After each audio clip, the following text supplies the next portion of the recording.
이 푸틴 러시아 대통령, 김정은 위원장 이거 과거에 약속하는 모습인데 지금 핵 잠수함 거래 뭐 이런 얘기까지 나오고 있는 상황이 됐어요. 화면 좀 보겠습니다. 일단 다음 주 정도로 보이죠? 김정은 푸틴 다음 주 블라디보스토크에서 회담을 할 걸로 지금 외신을 통해서 보도가 됐어요.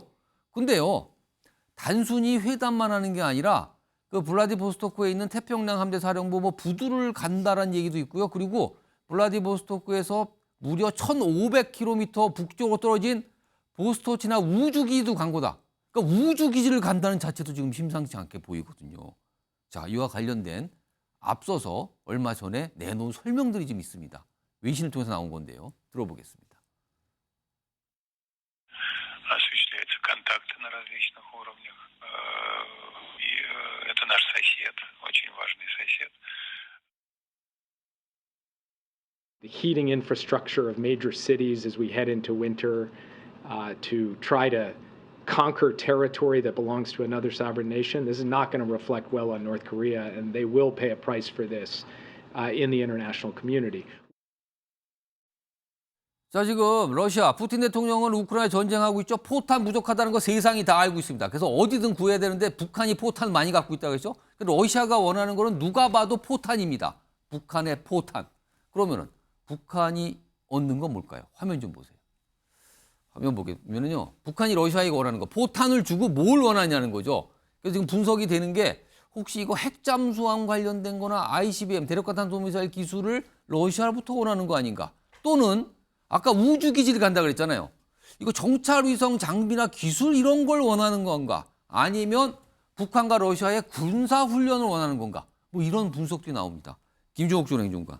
북한이 원하는 거 뭐로 보이십니까 지금? 저는 예를 들어 전력을 확보할 수 있는 기술이라고 생각하고요. 어떤 기술입니까 특히? 예를 들면 핵잠수함 문제나 ICBM 문제 같은 ICBM 같은 경우는 궤도 재진입 기술과 관련해서 그게 지금 북한 아직 완성되는지 안 없다라고 되는지에 대해 알려져 아직 확인이 있잖아요. 안 되는 상황이거든요.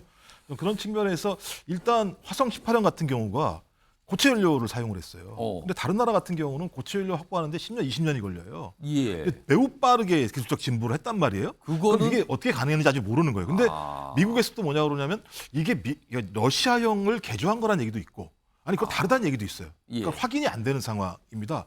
좀 그렇다면 소위 지금 최근에 이 문제도 러시아나 북한이 얘기한 게 아니에요. 미국이 직접적으로 정보를 가지고 얘기했거든요. 미국이 언론을 통해서 그러니까 아마 정보기관 쪽에서 뭔가 나온 거겠죠. 그렇죠. 이게 뭐 슈민트인지 아니면은 시그널 정보를 확인한 건지 알 수 없습니다만 이런 사례가 별로 없습니다. 얘기했다는 건 강력한 경고를 한다는 거거든요. 일부러 저렇게 알려주겠다. 그렇죠. 가지 말라는 얘기를 한 거예요. 김정은 다 보고 있다 지금. 가지 마라. 왜냐하면 말씀하신 가게 되면 가장 중요한 문제는 포탄일 겁니다. 장사점포 같은 경우는 지금 한 70km 정도가 날아가는데 새로 개발한 것들은 거의 미사일급이에요. 포탄인데 미사일급입니다. 그거를 러시아가 확보한다면 그렇게 되면 우크라이나 전쟁이 다른 양상으로 갈 수 있는 측면이 있는 것이고 전쟁 양상이 변화되게 된다면 미국이 매우 필요한 그러니까 비용이 더 많이 들게 되는 상황이 벌어지게 되는 거죠. 이러한 상황들 때문에 경고를 한 거라 생각이 들고 그렇다면 소위 북한은 핵 잠수함이나 ICBM을 얻을 수도 있겠지만 또 하나는 뭘 얻을 수 있겠느냐? 레버리지를 확보할 수 있습니다. 미국 말대로 내가 러시아를 안 가면 나한테 뭘 주겠다는 거야? 미국과의 어떤 협상? 당연한 거죠. 왜냐하면 아무런 반응이 없잖아요. 지금 북한에서 미국의 설리번 보좌관이 아무런 반응이 없기 때문에 그래서 이 두 가지의 노림수가 분명히 있다라고 생각이 들어서 이건 좀 제가 좀 심각하게 좀 고민하고 판단할 문제라 생각이 듭니다. 자, 그렇다면 우리도 뭔가 움직임이 있어야 될 걸로 보이는데 우리의 대응은 그건 뭐가 있을까? 선택지는 뭐가 있을까 합니다. 화면 좀 보겠습니다. 그럼 북한이 만약에 뭐 연합훈련 등등등 아니면 뭔가 움직임 있을 때 우리의 대응은 우크라이나에 직접 무기를 제공하는 방법. 우리가. 그건 러시아를 겨냥한 거네요. 아니면 우리도 핵 잠수함을 확보를 지금부터 추진하는 방법 또는 중국을 뭔가 움직이는 방법 뭐 이런 게 거론되는데 오신환 전 의원님 우리의 대응은 저 중에 뭐가 있을까요? 뭐 어떤 것이라도 뭐 필요하면은 저희로서는 뭐 할 수가 있겠죠. 지금 김정은 위원장의 경우는 뭐 체제를 유지하고자 하는 것이 최종 목적 아니겠습니까? 이제 보장받는 것이죠. 거기에는 핵이 필요한 것이고. 그런 과정에서 최근 두 번의 군사 정찰 위성 발사에 실패를 했잖아요. 10월에 3차 발사가 있을 것으로 예측되는데 그런 것들이 국제사회에서 이제 인정받기 위한 그런 기술의 확보 이런 측면에서는 러시아가 필요한 거죠. 지금 예. 러시아가 지금 우크라이나 전쟁에서 지금 수세에 몰리고 있는 과정 속에서 그것을 레버리지 삼아서 뭔가 기술을 확보하고 북한 정권의 유지를 이게 담보받기 위한 하나의 수단으로 이제 이용하고 있는데요. 예. 저희로서도 이게 국제 유엔 안보리나 국제사회에서 이런 부분들에 대한 강력한 경고 메시지와 또 한미 동맹을 통해서 이 철저한 준비들을 좀 해야 된다 이런 생각이 듭니다. 예.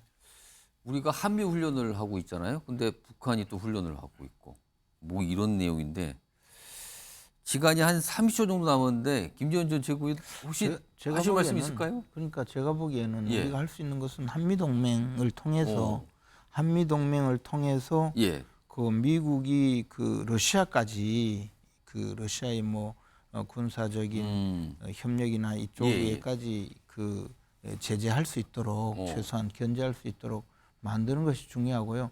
그 과정에서 일본과의 그 어떤 우리가 협력할 수 있는 예. 군사적으로 도움을 받을 수 있는 분야를 예. 너무 그 멀리하는 것을 지금 생각할 필요는 없다 그런 알겠습니다. 생각입니다. 러시아 방문객이 공개가 됐잖아요. 과연 김정은 위원장이 갈까요? 아니면 취소할까요? 그것도 좀 관심사로 떠오르고 있습니다.